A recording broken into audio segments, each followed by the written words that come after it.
Sa video na to, gusto kong i-share sa inyo kung paano i-level up at gawing healthy sa paggawa ng hot cake. 2 cups all-purpose flour, 1 tablespoon of baking powder, 3/4 cup of stevia, 1/4 teaspoon of pink Himalayan salt, and 1 teaspoon of turmeric powder. At lagyan ng 2 cups of water, 1/2 cup of almond milk, and 1 piece of egg. At haluin lang ito ng mabuti. At pag ganito na yung itsura, pwede na nating lutuin sa mainit na kawali. At tatakpan lang ito at hintayin na maluto. At ayan na nga, i-flip lang natin ito at hintayin naman na maluto yung other side.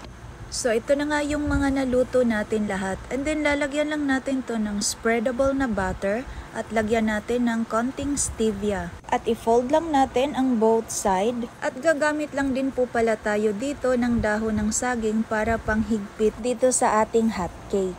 So ang susunod nating toppings na gagamitin ay pure honey.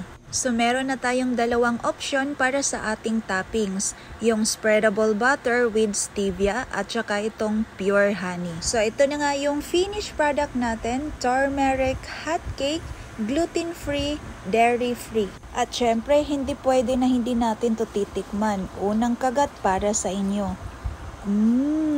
Ay grabe. Sobrang sarap, the best.